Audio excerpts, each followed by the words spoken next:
Assalamualaikum warahmatullahi wabarakatuh. Alhamdulillahirabbil alamin.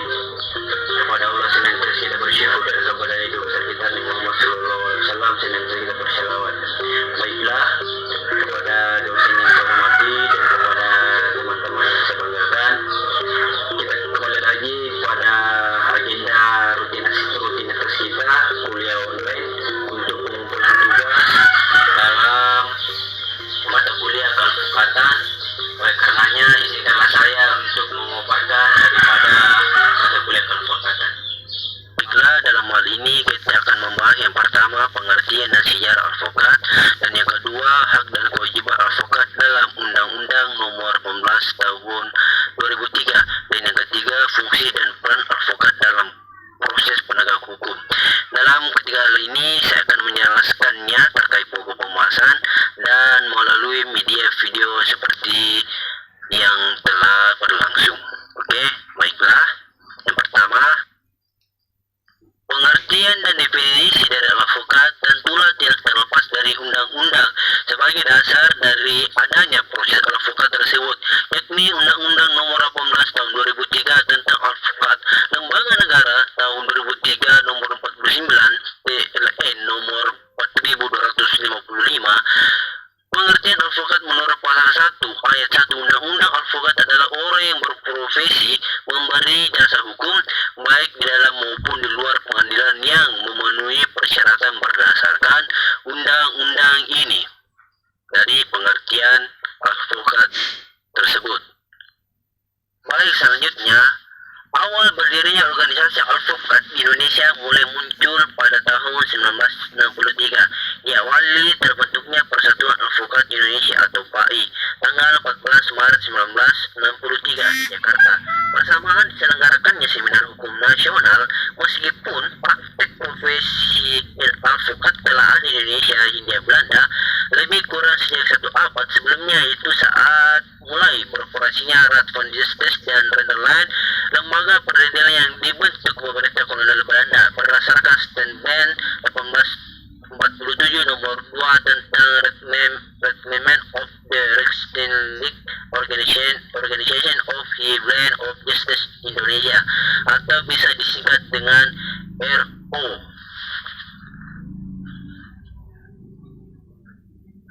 Sejak lahirnya Undang-Undang Alfakat, profesi alfakat mendapat pengakuan sehingga setara dengan penegak hukum lainnya dalam praktiknya. Pengaturan ini juga berimplikasi pada rekrutmen alfakat secara sistematis, sehingga diharapkan para alfakat nanti dapat melaksanakan amanat profesi ini sebagai profesi yang mulia. Alfikum Nobel. Setelah bertahun-tahun, para alfakat mencita-citakan terbentuknya wadah tunggal organisasi alfakat di Indonesia. Maka ketujuh organisasi alfakat pada 16 Juni 2003 bersatu menyatakan setuju memakai nama Komite Kerja Alfakat Indonesia, bisa disingkat dengan KKAI. Pada pasal 32 ayat 4 Undang-Undang Nomor 18 Tahun 2003 tentang alfakat, organisasi alfakat harus terbentuk dalam waktu paling lambat 2 tahun sejak undang-undang tersebut diundang-undangkan. Banyak pihak yang meragukan para alfakat dapat memenuhi tenggang waktu yang dimaksud oleh undang-undang. Pada kenyataannya, pada waktu sekitar 2 bulan sejak diundangkannya Undang-Undang Alfakat, atau tepatnya pada 21 Desember 2004, alfakat Indonesia sepakat untuk membentuk Peradi. Nomor 2, bab 4 hak dan kewajiban alfakat. Pasal 14, alfakat bebas mengeluarkan pendapat atau pernyataan dalam membela perkara yang menjadi tanggung jawabnya di dalam persidangan pengadilan dengan tetap berpegang teguh pada kode etik profesi dan peraturan perundang-undangan. Pasal 15, alfakat bebas dalam menjalankan tugas profesinya untuk membela perkara yang menjadi tanggung jawabnya dengan tetap berpegang pada kode etik profesi dan peraturan perundang-undangan. Pasal 16, alfakat tidak dapat dituntut baik secara perdata maupun pidana dalam menjalankan tugas profesinya dengan iktikat baik untuk kepentingan pembelaan klien dalam sidang pengadilan. Pasal 17, dalam menjalankan profesinya, alfakat berhak memperoleh informasi data dan dokumen lainnya baik secara instansi pemerintah maupun pihak lain yang berkaitan dengan kepentingan tersebut yang diperlukan untuk pembelaan kepentingan kliennya sesuai dengan peraturan perundang-undangan. Dalam pasal 18, advokat dalam menjalankan tugas profesinya dilarang membedakan perlakuan terhadap kliennya berdasarkan jenis kelamin, agama, politik, keturunan, ras, atau latar belakang sosial dan budaya. Advokat tidak dapat diidentikan dengan kliennya dalam membela perkara klien oleh pihak yang berwenang dan atau masyarakat.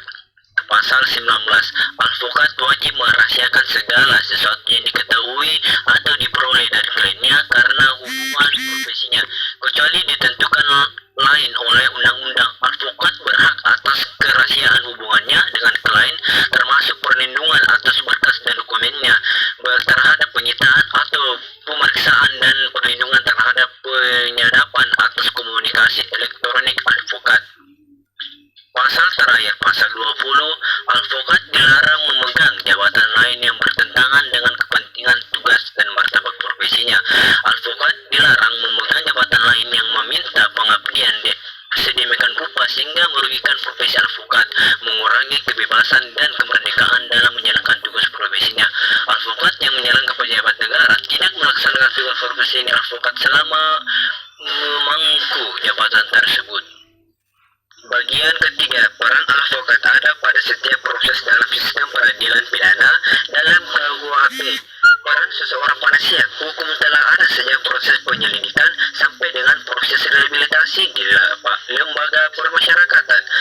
Advokat sebagai seorang penasihat hukum berperan untuk memastikan bahwa hak-hak seorang tersangka, terdakwa, dan terpidana tidak dilanggar.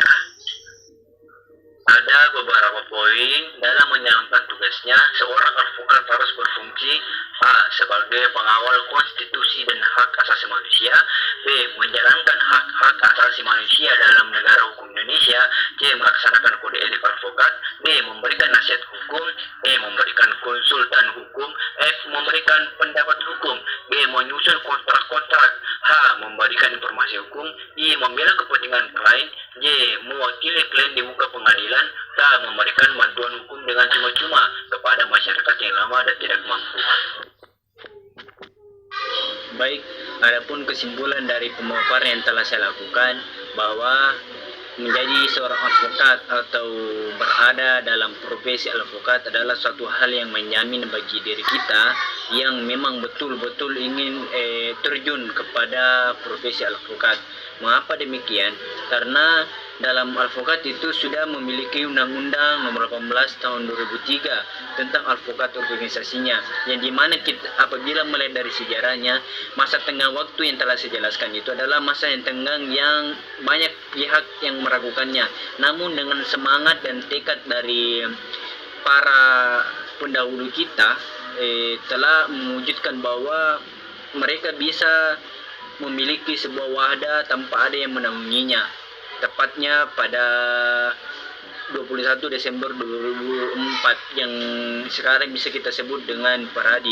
Oleh karena itu, bahwa profesi advokat sangatlah menjamin kebutuhan kita, sangat dijamin oleh kekuatan hukumnya, sangat dijamin dalam kerahasiaan antara kita dan klien, dan kita pun bebas untuk memberikan sebuah tanggapan ataupun bantuan kepada klien kita kepada pengadilan, tergantung daripada kebenaran dan data-data yang kita telah berikan. Dan adapun data yang kita ajukan apabila kita melakukan menyelesaikan sebuah kasus, itu dapat dirahasiakan, maupun rahasia pribadi Anda selaku pengacara ataupun klien Anda yang berkonsultasi kepada Anda. Dan itu semuanya telah dijelaskan pada hak dan kewajiban, dan adapun kepada fungsi dan kegunaan daripada keadvokatan tersebut. Oleh karenanya terkhusus kepada hukum keluarga tersebut itu sangat merujuk kepada berpeluang untuk menjadi seorang advokat. Apalagi teman-teman yang melakukan kegiatan yang aktivis, itu sangat bisa membantu menunjang untuk kita terjun kepada profesi keadvokatan. Tergantung daripada bagaimana kita memahami dan mempelajari arti dan sejarah daripada keadvokatan tersebut. Sekian dari saya. Mungkin cukup saja. Adapun kelebihan dan kekurangannya mohon dimaafkan. Assalamualaikum warahmatullahi wabarakatuh.